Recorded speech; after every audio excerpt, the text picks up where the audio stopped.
सागर मस्ती का तूफान, ये है हमारा स्पार्क रेडियो जान। जय माता दी।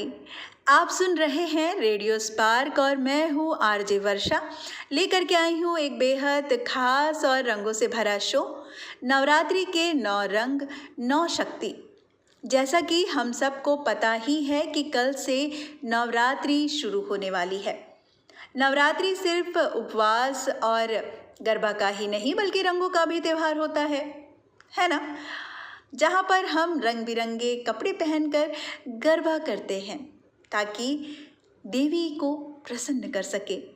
हर दिन का एक रंग, एक शक्ति और एक विशेष महत्व होता है। आज हम जानेंगे इन 9 रंगों के रहस्य के बारे में, उनकी शक्ति और कैसे ये हमारे जीवन में सकारात्मकता भरते हैं। तो जुड़िए हमारे साथ, क्योंकि ये सफ़र होने वाला है अनोखा, आध्यात्मिक और रंगों से सराबोर। तो आइए इस पावन अवसर को और भी खास बनाते हैं, माता रानी के इस भक्ति रस में डूबकर। शुरू करते हैं। आज हमारे शो में एक बहुत ही खास शख्स मौजूद हैं। जी हाँ, जो कि एक गृहिणी तो हैं ही साथ एक योगा ट्रेनर भी हैं और ये नागपुर से हैं। तो चलिए इनका स्वागत करते हैं हमारे इस नवरात्रि स्पेशल शो में, प्रफुल्ल प्रमोद हिरवानी जी का। प्रफुल्ल जी, बहुत बहुत स्वागत है हमारे इस नवरात्रि स्पेशल शो में। नमस्ते वर्षा जी। आप तो जैसे कि मैंने हमेशा आपका नोटिस किया है कि जब भी नवरात्र आती है और आपको मैंने हमेशा अलग अलग दिन अलग अलग रंगों के साड़ियां पहनते हुए देखा है। तो हम शुरुआत करते हैं कि क्योंकि आज हम बात ही कर रहे हैं नवरात्र के बारे में। 9 दिन होते हैं, 9 दिन में 9 रंग का अलग अलग महत्व होता है। तो आपसे हम जानना चाहेंगे कि नवरात्र में अलग अलग रंगों की साड़ी जो आप पहनती हैं, तो आपके जीवन में रंगों का क्या महत्व है? देखिए, वैसा तो रंगों का तो महत्व तो मानव जीवन में सभी को है। मानव जीवन ही रंगों से बना हुआ है। रंगों के बिना तो जिंदगी भी बेरंग जिंदगी है। इसलिए हर रंग का अलग अलग महत्व है। कई लोग इसलिए अलग अलग दिन अलग अलग कपड़े भी पहनते हैं। कोई गुरुवार को जैसा पीले रंग का कपड़े, शुक्रवार को जैसा लाल कपड़े, ऐसा रंगों का महत्व है। रंग हमारे जीवन में एक महत्वपूर्ण भूमिका निभाते हैं, क्योंकि वो रंग हमारे इंद्रियों को भी आकर्षित करते हैं, हमारे विचारों को, भावना को प्रभावित करते हैं। जिंदगी को खुशनुमा बनाने के लिए हमें अपने जीवन में कई तरह के रंगों की जरूरत होती है, जिनमें से हरा रंग यानी कोई ना कोई रंग कुछ ना कुछ प्रतीत करता है।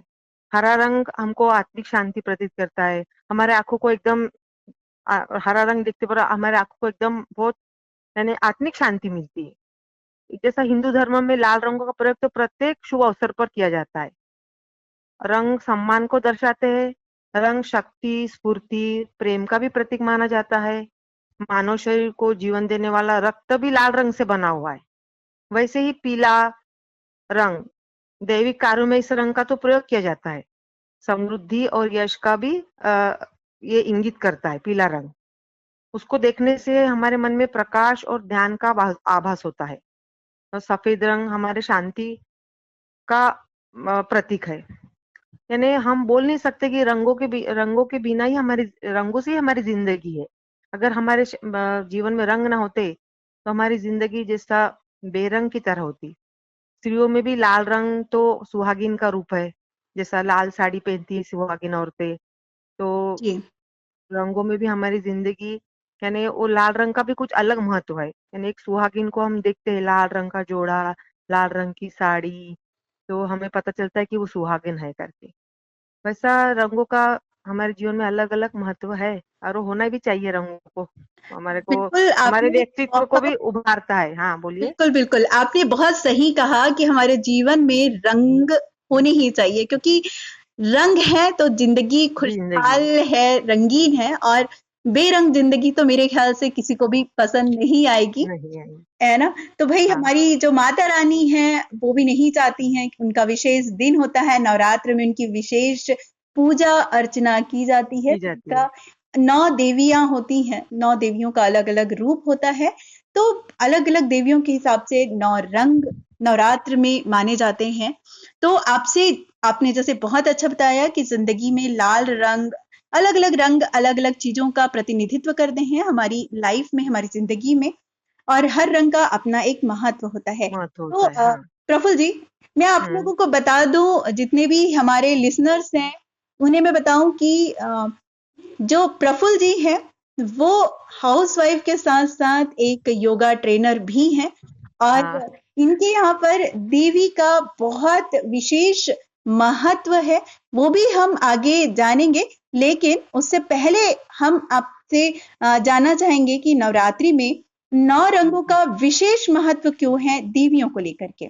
देखिए, नवरात्रि में जैसा 9 रंग, 9 दिन 9 रंगों का महत्व है। जैसा पहला दिन माता का पीला, तो हम्म, पीला रंग काय का प्रतीक है? रंग, ध्यान, समृद्धि और ऊर्जा का प्रतीक है। ये माँ देवी शैलपुत्री के नाम से यानी उस दिन माँ शैलपुत्री की पूजा की जाती है।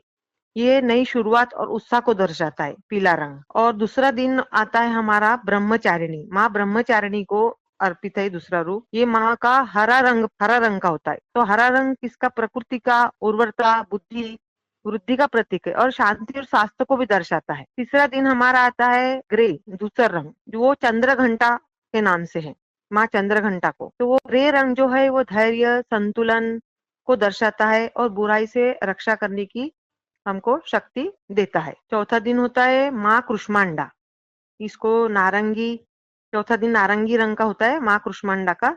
नारंगी रंग हमको दिव्यता, उत्साह और रचनात्मक का प्रतीक है। पांचवा दिन होता है स्कंद माता, माँ स्कंद माता का होता है। तो ये है सफेद, तो सफेद रंग तो हमको शांति, पवित्रता, शुद्धता का प्रतीक है सफेद रंग, जिसको देखते से हमको शांति का अनुभव और इसका अनुभव होता है, पवित्रता का।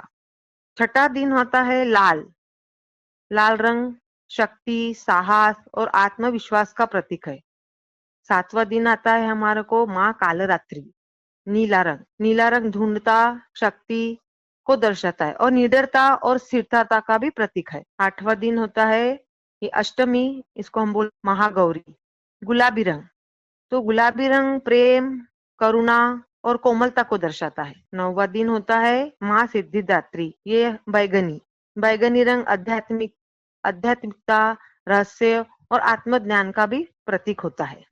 ऐसे हमारे ये 9 दिन के 9 रंग है जो माता के रूपों को दर्शाते हैं। बहुत बढ़िया। जैसे कि आज हमारा शो का नाम ही है 9 रंग रात्रि। 9 शक्तियां, और भाई महिलाओं में माता का वास होता है। तो जब एक महिला एक माता के बारे में बताती है तो मुझे नहीं लगता कि एक महिला दूसरे महिला के बारे में बहुत अच्छे तरीके से वो बता पाएगी। और क्योंकि नवरात्र जी। माता की पूजा होती है, 9 रंगों की हम अपने शो में बात कर रहे हैं, और 9 दिन माता की पूजा 9 रंगों के साथ हम आज यहाँ पे रंगों की बात कर रहे हैं। तो आगे जैसा कि मैंने कहा कि भाई प्रफुल्ल जी योगा ट्रेनर हैं, साथ ही साथ इनके यहाँ पर देवी की बहुत अच्छी पूजा होती है और विशेष पूजा नवरात्र में इनके यहाँ पे होती है। तो प्रफुल्ल जी, मैं आपसे जानना चाहूंगी कि जिस हाँ तरह जी। से आप 9 दिन 9 तरीके की अलग अलग रंगों की आप साड़ी पहनती हैं, हाँ। श्रृंगार करती हैं, जैसा कि आपने कहा कि हाँ। भाई स्त्रियों का सबसे बड़ा औजार होता है श्रृंगार, श्रृंगार। है ना। ये एक ऐसा हाँ। चीज है जो पुरुष नहीं कर सकते, ये सिर्फ महिलाओं के लिए ही होता है कि वो अलग अलग तरीके की चीजों हाँ। से वो अपने आप को सजा सकती हैं, जैसे गजरा हो गया, जी पायल जी हो जी। गई, है ना, हाँ। सिंदूर हो हाँ। गया, बिंदी हो गई, और हाँ। हर तरह की जो सुहागन औरतें होती हैं जो भी वो श्रृंगार करती हैं, श्रृंगार सौभाग्य का रूप भी माना गया है। प्रतीक है। हाँ। हाँ। और भाई सौभाग्यवती का आशीर्वाद भी दिया जाता है, और हर महिला सिंदूर बिंदी जो भी श्रृंगार करती है वो उनके सौभाग्य को दर्शाता है। तो आपसे मैं जानना चाहूंगी कि जैसे जी। आपके यहाँ पे नवरात्र में आप जिस तरह से तैयार होती हैं, श्रृंगार करती हैं, तो देवी का भी आप क्या इस तरीके से 9 दिन किस तरह से आप श्रृंगार करती हैं? जी, देखिए, हम सजते हैं, संवरते हैं, जी। तो हम देवी को भी सजाना चाहिए, क्योंकि उसके उसके से ही हमको सब ये सब कुछ मिला है, सौभाग्य जो भी। हुँ, हुँ। तो हम नवरात्रि में भी जिस दिन जैसे रंग की साड़ी मैंने माता को पहनाते हैं, वैसे रंग की हम भी पहनते हैं और माता रानी को भी पहनाते हैं। हम देवी का 9 दिन श्रृंगार करते हैं, देवी को भी मैंने साड़ी पहनाते हैं, वही रंग की जो हम पहनते हैं। और कलर का तो मैंने आपको बताई हूँ, उसका क्या महत्व है बिल्कुल। रंगों का। तो देवी को चूड़िया, गजरा, माहुर, बिंदिया, झुमका, नथ, बिछिया, सब यानी जो 16 श्रृंगार है देवी का, हुँ, वो 16 श्रृंगार हम करते हैं। और उस दिन हम जवारे भी बोते हैं देवी के नाम से। देवी के सामने अखंड दीप जलाते हैं, धूप दीप नैवेद्य आरती, दोनों समय आरती करते हैं। और माँ को प्रसन्न करने के लिए हम भजन, जागरण, यानी ये सब चीजें करते हैं माता रानी के लिए। यानी श्रृंगार जो माता ने हमको वरदान के रूप में दिया है, हम ऐसा बोल सकते हैं। हुँ, हुँ। तो सुहागिन हम बोलते हैं, तो हम माता को भी उस तरह से ही सजाते हैं जैसे हम सजते हैं। बिल्कुल। भई माता से आपने बहुत अच्छी बात कही कि जिनसे हमें सौभाग्य का हमने जिनसे सीखा है, माता जगजननी है, माता को ही देख कर के हम श्रृंगार करते हैं। माता जैसे 9 दिन, क्योंकि हम 9 दिन 9 साड़ियाँ क्यों पहनते हैं? बिकॉज़ क्योंकि अलग-अलग 9 रंग रंगों का प्रतिनिधित्व करती हैं माता, करती है। है ना? तो हाँ, 9 हाँ। दिन अलग-अलग देवियों की पूजा होती है, जैसे आपने बताया कि शैलपुत्री, कालरात्रि, तो अलग-अलग देवियों के अलग-अलग रंग होते हैं।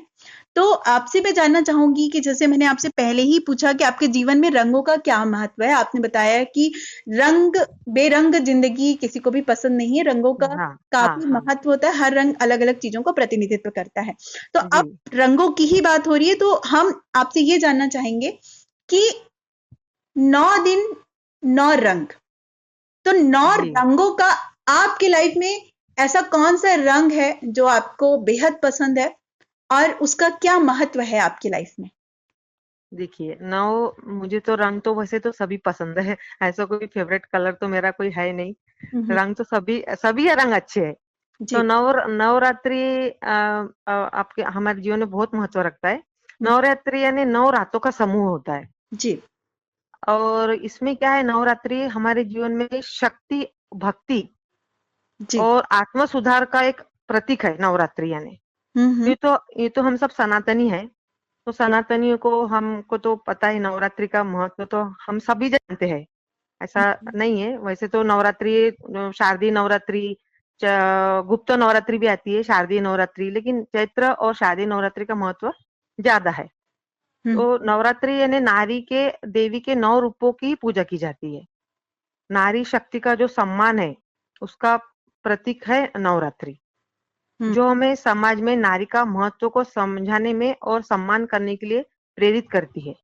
हुँ, हुँ। अभी जैसा नारियों को जो भी कुछ प्रताड़ित करते हैं, अन्याय होता है, तो नव दुर्गा यानी क्या? नव दुर्गा नारी यानी वही नवरात्रि यानी 9 दुर्गा के जो मैंने बताई हूँ नाम, हुँ, हुँ। वही वही 9 यानी नारी है का ही रूप है यानी वो नवरात्रि यानी।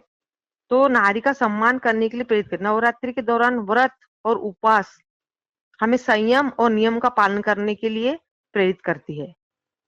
सकारात्मकता लाती है हमारे जीवन में, शुद्धता आती है हमारे जीवन में और पवित्रता भी बनाए रखती है, जिसमें हम बुराई से दूर रह सके। हुँ, हुँ। नवरात्रि में हम जब सात्विक आहार करते हैं, सेवन करते हैं सात्विक आहार का, जी।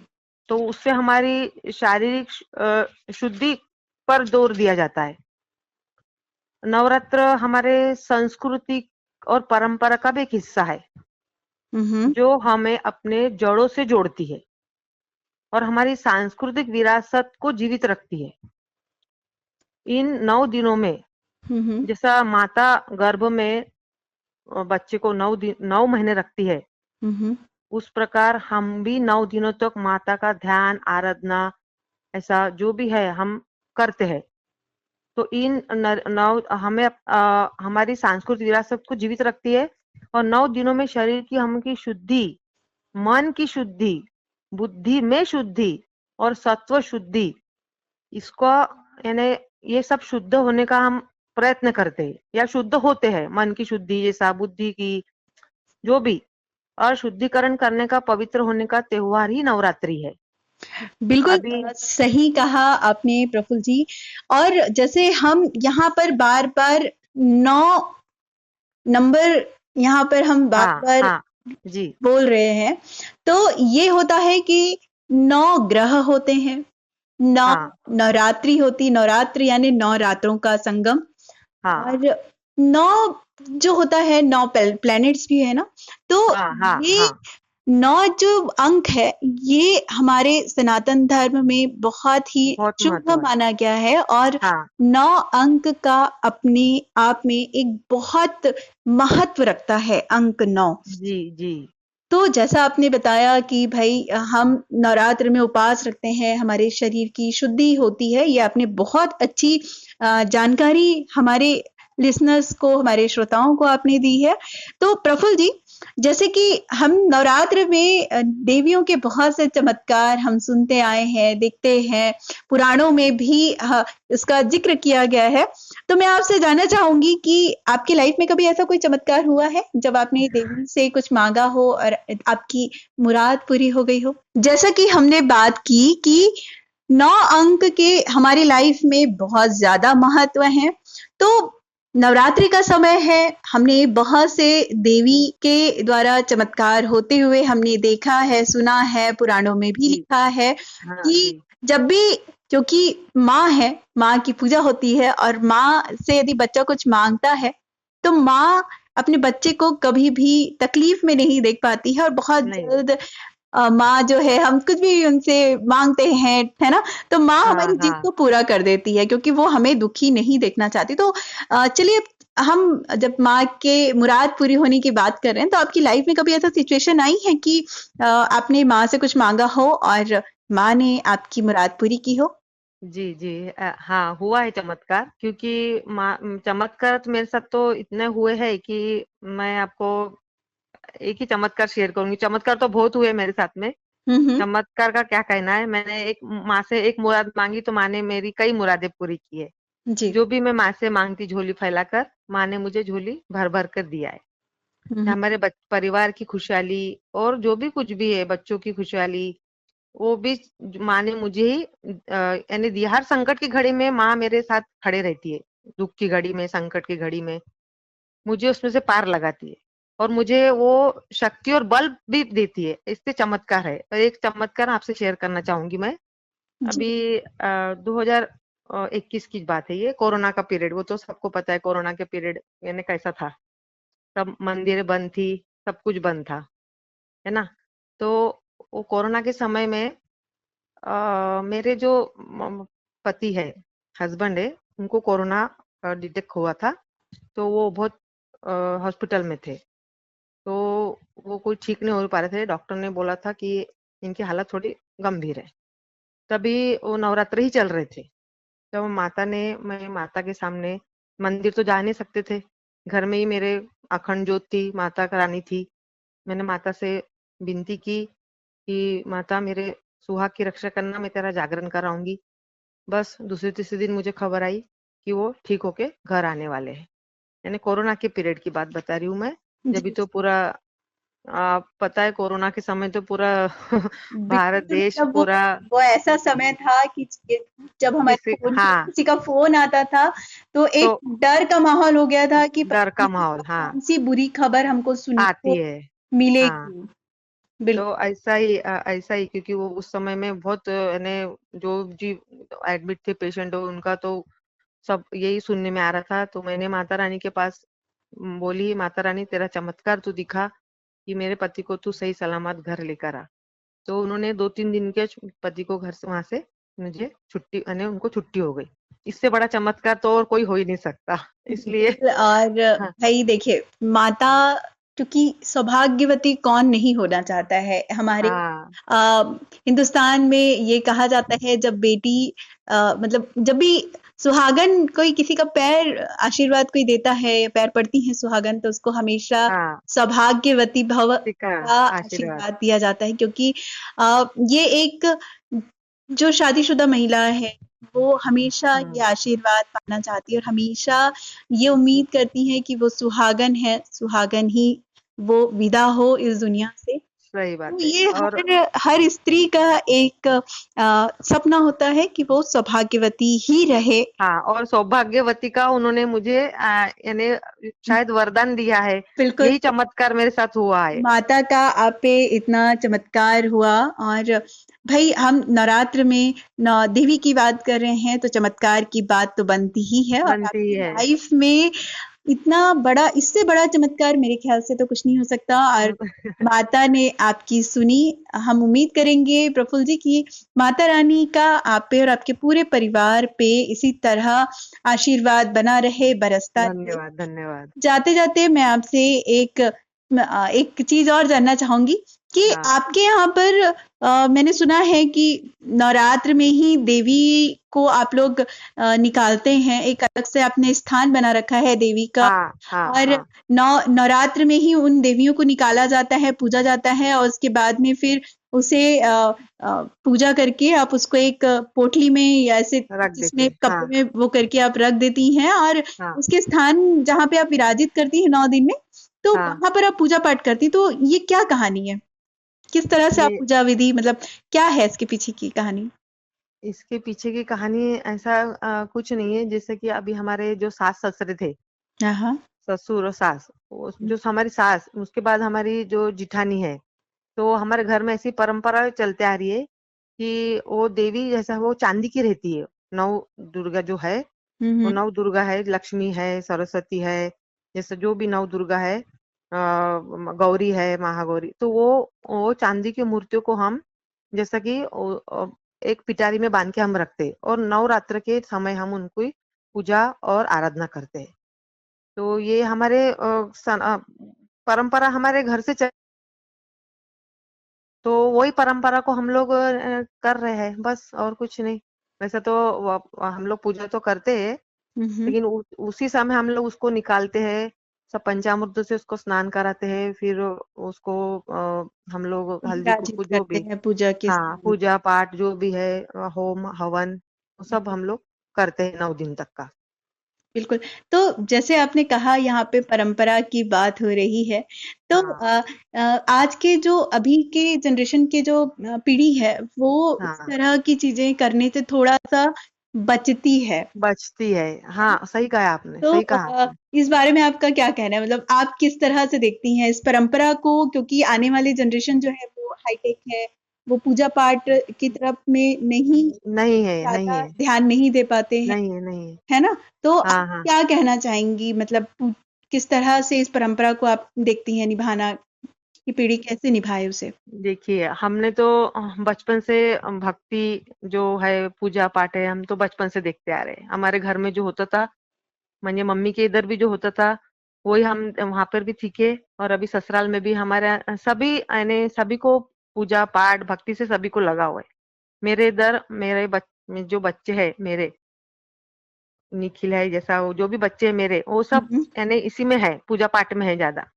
और वो जैसा मैं करती हूँ, तो बच्चे भी करेंगे।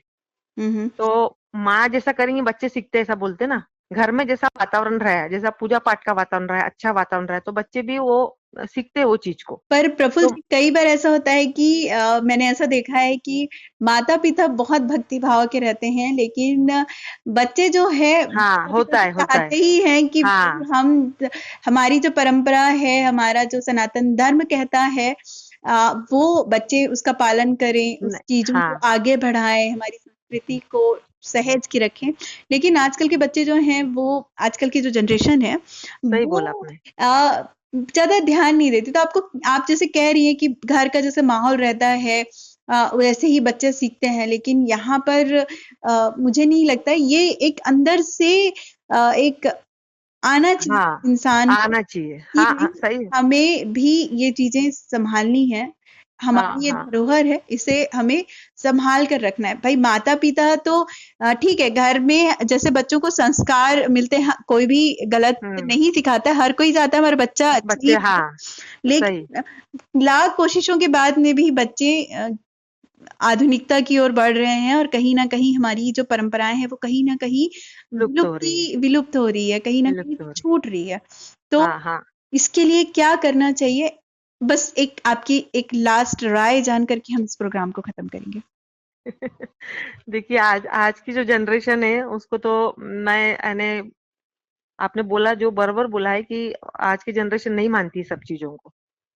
वो बोलती है कि पूजा पाठ में क्या रखा है, इस ये करने से क्या होता है, वो करने से क्या होता है, भगवान कहाँ है, ये बोलते हैं। हम्म आज की पीढ़ी में देखी हूँ, उनके पास टाइम नहीं है ये सब चीजों के लिए।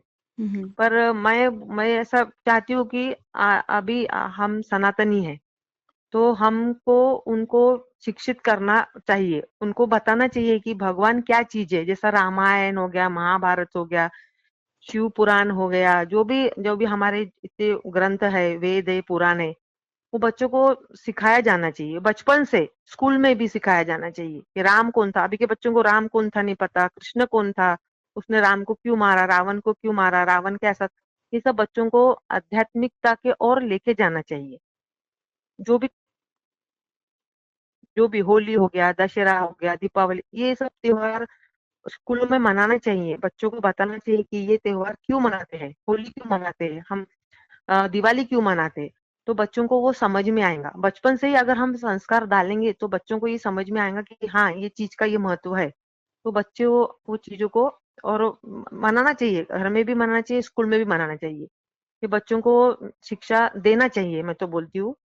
और आजकल की पीढ़ी जो, उनसे तो मैं हाँ हाईटेक है, ये भी आपने बरोबर बोला है। तो यही कहना चाहूंगी मैं कि संस्कार बच्चों को शुरू से ही मिलना चाहिए, स्कूल से मिलना चाहिए, घर से, स्कूल से, ऐसा। बिल्कुल सही कहा कि मतलब घर पे तो माता पिता चाहते ही हैं कि बच्चों को हम जैसे हमें संस्कार मिले हैं वो आने वाली पीढ़ी को भी वैसे ही संस्कार मिले, और वो अपनी तरफ से कोशिश करते हैं। और आपने जैसे कहा कि स्कूलों में भी हमें अ, वेद पुराण से रिलेटेड कुछ चैप्टर्स बच्चों के पाठ्यक्रम में उनकी शामिल जोड़ना करना। चाहिए, शामिल करना चाहिए, ताकि बच्चे जो हैं वो हमारे इतिहास को, हमारे ग्रंथों को, महापुराणों को जान सकें, और जितने भी देवी देवता हैं उनके बारे में उन्हें नॉलेज मिलती रहना चाहिए। आजकल माँ बाप बोलते हैं हमारा बच्चा इंजीनियर बने, डॉक्टर बने, वकील बने। पर एक माता पिता ऐसा नहीं बोलता कि हमारा बच्चा शिवाजी बने, ये अभिमन्यु बने, राम बने, कृष्ण बने, ऐसा कोई नहीं चाहता है। तो तो ये बच्चों को बहुत ये, अच्छी बात कही आपने। तो सिर्फ इंजीनियर डॉक्टर बनाने से कि बच्चों को धार्मिक आध्यात्मिक तो भी होना चाहिए ना, ज्ञान, हाँ, ऐसा। मतलब हम इसे इस तरह से बोल सकते हैं, ठीक है भाई, जीवन यापन करने के लिए प्रोफेशनल चीजें भी आप सीखें, साथ ही साथ साथ हाँ साथ हाँ ही साथ शिवाजी, क्योंकि जितने भी रोल रोल जो आइडियल मॉडल, मॉडल है, हाँ हाँ हाँ जैसे आपने शिवाजी की बात कही, राम जी की बात कही, अभिमन्यु की बात कही, तो उनसे कुछ ना कुछ उन्हें सीखना चाहिए, सीखना ही ताकि चाहिए। उनकी प्रोफेशनल लाइफ के साथ साथ जो उनकी पर्सनल लाइफ है वो भी एक अच्छी आदर्श भरी उनकी जीवनी हो, आदर्श भरा उनका जीवन हो, ताकि वो हर रिश्तों को अच्छे से संस्कार के साथ में वो निभाएं, निभा सके है हाँ ना। डॉक्टर हाँ इंजीनियर के साथ साथ वो एक अच्छे संस्कारी बच्चे भी बने। यही आज का हमारा उद्देश्य था। और प्रफुल्ल जी, आपसे बात करके हमें बहुत अच्छा लगा, और जैसे कि आपने देवी के 9 रंगों के बारे में बताया, जीवन के 9 रंगों में क्या महत्व है, आपकी लाइफ में किस तरह से चमत्कार हुए, देवी ने कैसे आपको सौभाग्यवती हाँ बनने का आशीर्वाद दिया। और उम्मीद करती हूँ कि हमारे जितने भी लिसनर्स हैं वो आपकी बातें सुनकर प्रभावित होंगे, और कुछ ना कुछ उन्हें सीखने को जरूर मिलेगा। और मैं तो ये कहती हूँ कि भाई बच्चे यदि इस प्रोग्राम को सुन रहे हो तो उम्मीद करती हूँ कि वो प्रोफेशनल लाइफ के साथ साथ अपनी पर्सनल लाइफ में भी अध्यात्म को ज्यादा महत्व दें।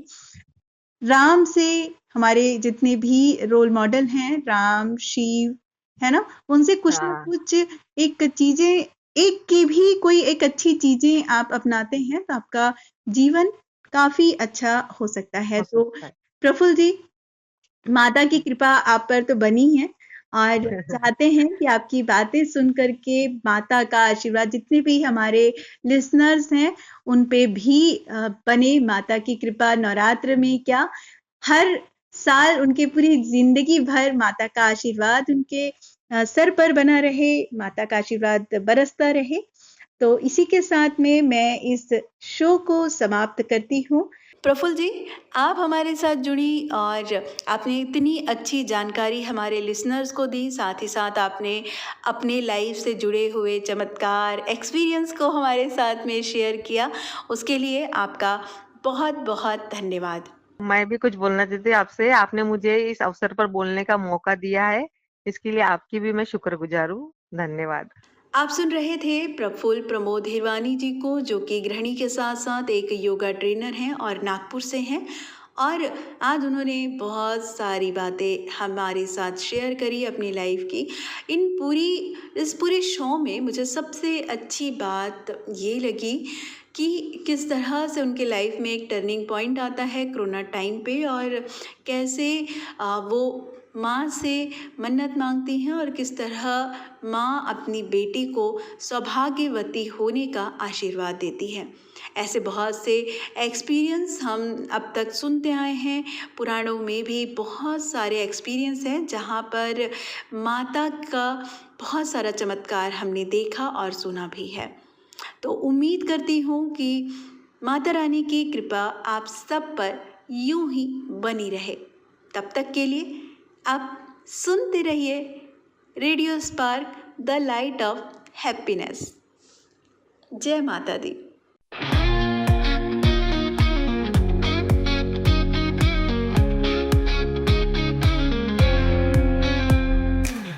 धुनों का सागर, मस्ती का तूफान, ये है हमारा स्पार्क रेडियो जान।